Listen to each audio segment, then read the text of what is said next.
Assalamualaikum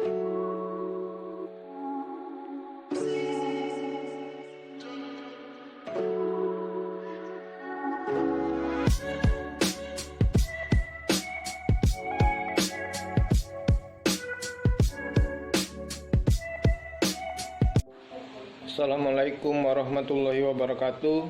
Saya Arga Bratan, NIM 1930301032, jurusan Studi Agama semester 4. Pertama-tama marilah kita panjatkan puji dan syukur atas kehadiran Allah Subhanahu wa taala, yang mana pada hari ini kita masih diberikan nikmat kesehatan, nikmat Islam, dan nikmat iman. Salawat beserta salam kita curahkan ke junjungan besar Nabi kita, Nabi Muhammad SAW, beserta keluarga dan para sahabat-sahabatnya, dengan satu harapan, semoga kita mendapatkan syafaat dari beliau di akhir kelak.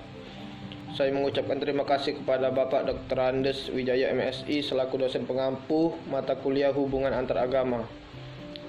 Di sini saya akan menjelaskan hubungan antar agama dalam perspektif antropologis. Yang pertama, pengertian agama. Agama secara mendasar merupakan seperangkat aturan yang mengatur kehidupan manusia di dunia.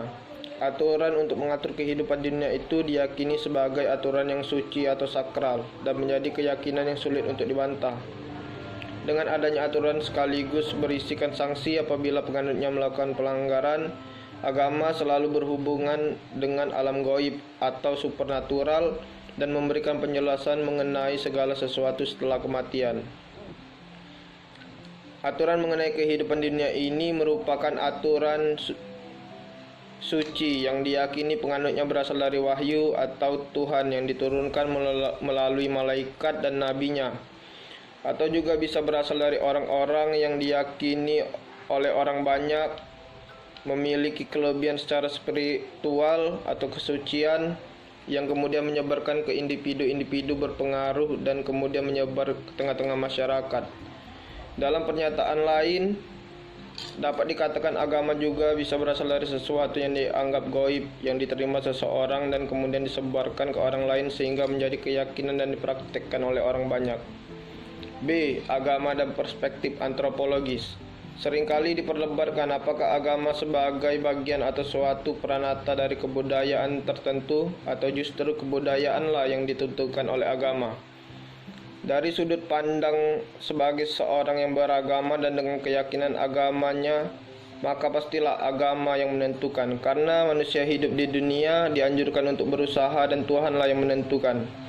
Pendapat ini tidaklah salah sebagai seorang yang beragama. Antropologi agama atau antropologi religi sebagai sebuah spesialisasi yang berkembang di dalam antropologi yang mempelajari mengenai bagaimana agama diyakini, dijalankan atau dipraktekkan di dalam masyarakat. Umumnya antropologi menyatakan bahwa agama merupakan sebuah peranata seperti banyak peranata lainnya di dalam sebuah kebudayaan atau suatu masyarakat. Yang C. Definisi agama menurut para antropolog. Dalam mendefinisikan agama, para tokoh sangat mengalami kesulitan dari segi etimologi. Mungkin ada kesepakatan di antara tokoh agama, tetapi dalam mendefinisikan secara istilah sudah masuk pada subjektivitas para pemeluknya. Yang pertama, Edward Burnett Taylor.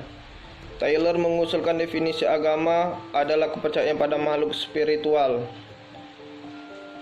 Taylor menganggap karakteristik yang dimiliki oleh agama besar maupun agama kecil, kuno atau modern adalah kepercayaan kepada ruh yang berpikir, bertindak dan merasa seperti manusia. Yang kedua, James George Fraser. Fraser sebenarnya tidak mengajukan definisi agama sendiri. Ia sebenarnya sependapat dengan Taylor.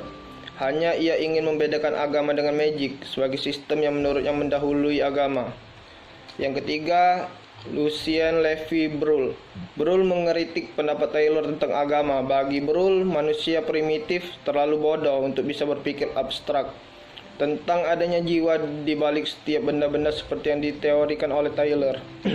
Yang keempat, Radcliffe Brown. Brown mengemukakan definisi agama adalah ekspresi dalam satu atau lain bentuk kesadaran terhadap ketergantungan kepada suatu kekuatan di luar diri kita yang dapat dinamakan dengan kekuatan spiritual atau moral. Yang kelima, Clifford Geertz.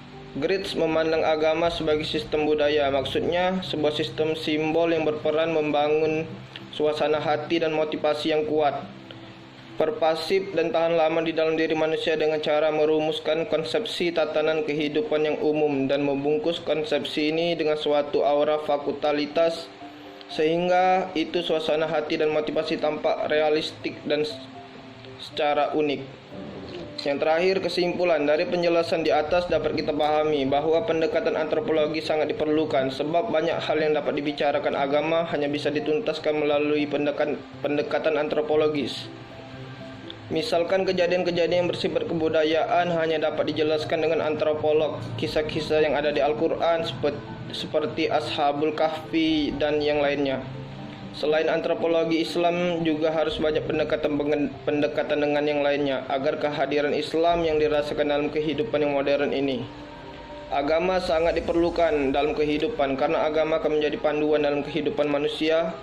Oleh karena itu, agama harus dipaksa ikut andil dalam menyelesaikan masalah-masalah yang bersifat sosial.